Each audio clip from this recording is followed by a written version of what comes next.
दोस्तों नमस्कार। बांग्लादेश से बड़ी खबर है। बांग्लादेश में लाखों हिंदू अब सड़कों पर उतर रहे हैं और जिस तरीके से तख्ता पलट के बाद वहां के जो कट्टरपंथी हैं उन पर लगातार अटैक कर रहे थे और किस तरीके से जब ईस्ट पाकिस्तान था उस समय भी हिंदुओं की हत्याएं की, उनको चुन चुन कर मारा गया। आज वही घटनाएं लगातार हो रही है और उसके खिलाफ आखिरकार बांग्लादेश के हिंदुओं ने सड़क का रास्ता चुना और वो भी सड़कों पर उतरे। आज ढाका में लाखों लोग सड़कों पर थे और ये नजारा आप ढाका का देख रहे हैं। लेकिन दूसरी तरफ सबसे बड़ी चौंकाने वाली खबर है जो ढाका के ही बांग्लादेशी पत्रकार ने खुलासा किया। वो खुलासा बड़ा हैरान करता है, चौंकाता है, सोचने में मजबूर करता है कि क्या इस देश के पीछे भी कोई बड़ी साजिश हो रही है। क्योंकि बांग्लादेश के पत्रकार ने जो कहा वो मामूली बात नहीं है, वो हमको चैन से नहीं बैठने देगी। आप भले ही आराम से अपने घरों में हैं, लेकिन देश के बाहर भारत के खिलाफ बहुत बड़ी साजिश हो रही है। मोदी सरकार को उखाड़ने की साजिश हो रही है। और जब बांग्लादेश में तख्ता पलट होता है तो उससे पहले राहुल गांधी लंदन में एक सीक्रेट मीटिंग करते हैं। आप हमेशा सोचते थे कि राहुल गांधी का जो विदेशी दौरा था उस पर लोग सवाल उठाते थे कि ये कहां जाते हैं, बार बार विदेश क्यों जाते हैं। लेकिन जो चौंकाने वाला खुलासा सलाउद्दीन शोएब चौधरी हैं, ढाका के पत्रकार, वो दावा करते हैं बीएनपी नेता तारिक रहमान और राहुल गांधी की मीटिंग हुई थी। इसके बाद तारिक रहमान आईएसआई और सीआईए के अधिकारियों से मिला, जहां शेख हसीना के तख्ता पलट की रणनीति बनी। राहुल गांधी की सीआईए के षड्यंत्र में प्रमुख भूमिका है। वे नरेंद्र मोदी सरकार को असहज स्थिति में डालना चाहते थे। तो यह दावा राहुल गांधी के खिलाफ ढाका के पत्रकार ने कहा और आप लगा सकते हैं कि कितना बड़ा दावा है कि यह प्रधानमंत्री नरेंद्र मोदी की सरकार को असहज स्थिति में डालना चाहते थे। और क्या राहुल गांधी इस पर जवाब देंगे? इस पर हमें तो नहीं लगता कि वो जवाब देंगे, क्योंकि उनका काम है झूठी खबरें चलाना, प्रोपेगेंडा चलाना।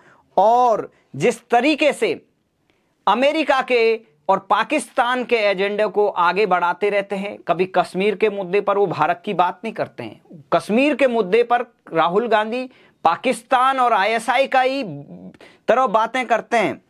और आपको बता दें, ये जब इस पर हंगामा मचा तो बीजेपी के नेता अमित मालवीय वो कहते हैं कि यह गंभीर मामला है, बालक बुद्धि को इस यात्रा के बारे में स्पष्टीकरण देना चाहिए।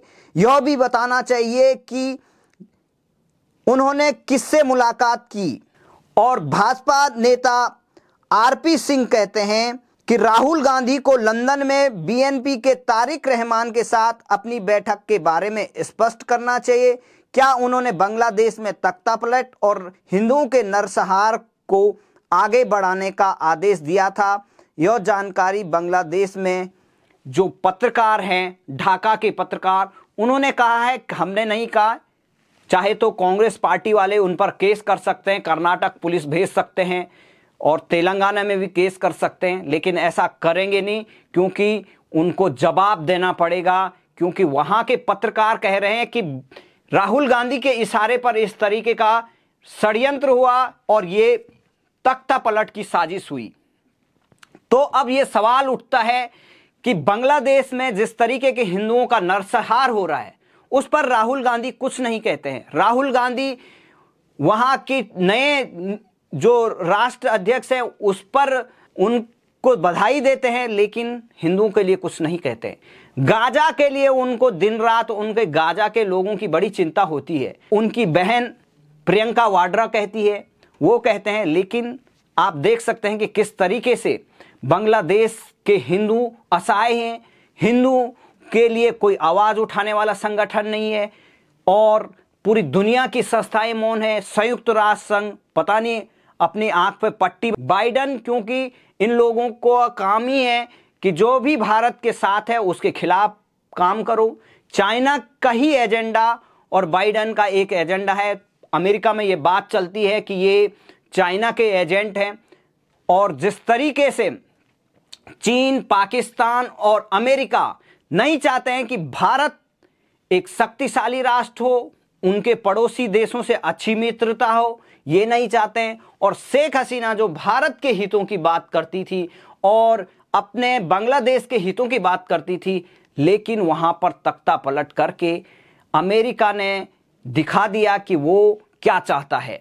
और यही स्थिति भारत में वो नरेंद्र मोदी की सरकार के खिलाफ करना चाहते हैं, क्योंकि तमाम जॉर्ज सोरोस खुलेआम इस बात को कह चुका है, मीडिया में कह चुके हैं। अभी हिंडनबर्ग लगातार दूसरी साजिश को अंजाम देने जा रहा है। तो लगातार विदेशी ताकतें, आज आप सोचते होंगे कि पहले ही विदेशी ताकतें भारत पर आक्रमण करती थी, लेकिन अब आक्रमण का तरीका बदल गया है। अब सेनाएं सीधे अटैक नहीं करती, न समुद्र के रास्ते करती है, वो अब इंफॉर्मेशन वॉर का हो गया है, वहां से साजिशें रचती हैं। यहाँ के नेता खुलेआम पाकिस्तान और विदेशी जो बड़े बड़े संगठन हैं उनके इशारों पर जो चलते हैं, वो आप देख सकते हैं कि किस तरीके से बांग्लादेश में जब हिंदुओं की बात हो रही तो कुछ नहीं कहा जा रहा है। गाजा के लिए इन्होंने बड़ा दिन रात हमेशा बयानबाजी करते हैं। आप देख सकते हैं, इनके प्रोफाइल चेक करके आप देख सकते हैं, एक्स पर इन्होंने तमाम चीजें रखी, इन्होंने बाइट रखी। लेकिन आज जिस तरीके से बांग्लादेश की वीडियो आ रही हैं, वहां पर जो लोग मारे जा रहे हैं, उनको कुचला जा रहा है, उनकी आवाज को दबाया जा रहा है, उनको वहां से भगाया जा रहा है, लेकिन राहुल गांधी इस पर कुछ नहीं कहेंगे, विपक्ष के नेता कुछ नहीं कहेंगे, तमाम पार्टी वाले नेता कुछ नहीं कहेंगे।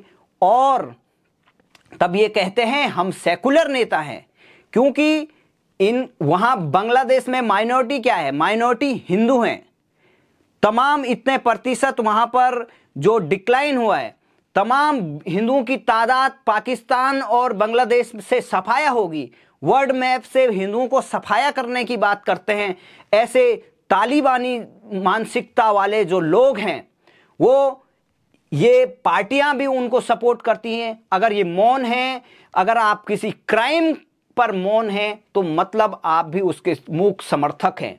और ये कांग्रेस पार्टी हो, तमाम जो पवन खेड़ा है, वो कहते हैं कि बांग्लादेश, भारत को तो आप हिंदू राष्ट्र बनाना चाहते हैं और बांग्लादेश को आप सेकुलर चाहते हैं। मतलब इनका ये कहना था कि जो बांग्लादेश में हिंदुओं पर अत्याचार हो रहे हैं वो सही है, क्योंकि वो बांग्लादेश में मुस्लिम राष्ट्र चाहते हैं। किस तरीके की बातें कर रहे हैं पवन खेड़ा। और राहुल गांधी चुप हैं, प्रियंका वाड्रा चुप है, रॉबर्ट वाड्रा चुप है, सोनिया गांधी चुप है, अखिलेश यादव चुप है, ममता बनर्जी भी चुप है। ममता बनर्जी ने का बयान आपको याद होगा कि कुछ समय पहले उसने क्या कहा था कि बांग्लादेश से जो शरणार्थी यहां आएंगे, हम उनका स्वागत करेंगे, हम उनको नागरिकता देंगे, हम उनके लिए, वो असम तक चली जाती है, बांग्लादेश के जो मुस्लिम हैं उनके लिए ममता बनर्जी का दिल खोल के उनका स्वागत करती, क्योंकि उनका वोट बैंक है। उनको वोट बैंक नजर आता है। जहां ये भारत में जिस तरीके से वोट बैंक की पॉलिटिक्स है, ये बहुत खतरनाक है। आने वाले दिनों में हिंदुओं के वजूद के लिए ये खतरा है।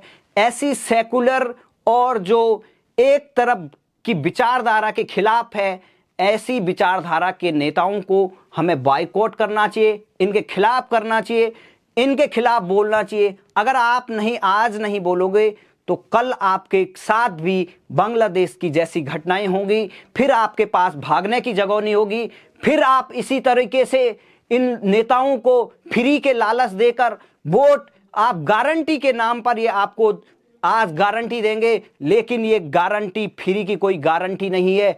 भारत के ये सेकुलर नेता ये तमाम देश को बर्बाद करना चाहते हैं और हिंदुओं की आवाजों को दबाया जा रहा है, उन पर कुछ कहा नहीं जा रहा है और कहते हैं कि हम बहुत बड़े नेता हैं। राहुल गांधी को जवाब देना पड़ेगा कि वो इंग्लैंड में क्या कर रहे थे, क्या जो ढाका के पत्रकार, बांग्लादेशी पत्रकार कह रहे हैं, क्या वो सच है कि शेख हसीना के तख्ता पलट में उनका भी हाथ है? इस पर उनको जवाब देना पड़ेगा, हिंदुओं पर जवाब देना पड़ेगा कि अगर उनका हाथ तख्ता पलट में था तो उसके बाद जो हिंदुओं पर अटैक हो रहा है तो क्या उस पर भी उनका समर्थन है? इस बात का जवाब पूरी हिंदुस्तान की जनता नहीं, बांग्लादेश के हिंदू भी जानना चाहते हैं कि क्या भारत का एक जो प्रतिपक्ष का नेता कहता है, जो कहता है कि मैं मोहब्बत की दुकान बांटता हूं, इसका जवाब पूरी देश जानना चाहता है। जय हिंद, जय भारत।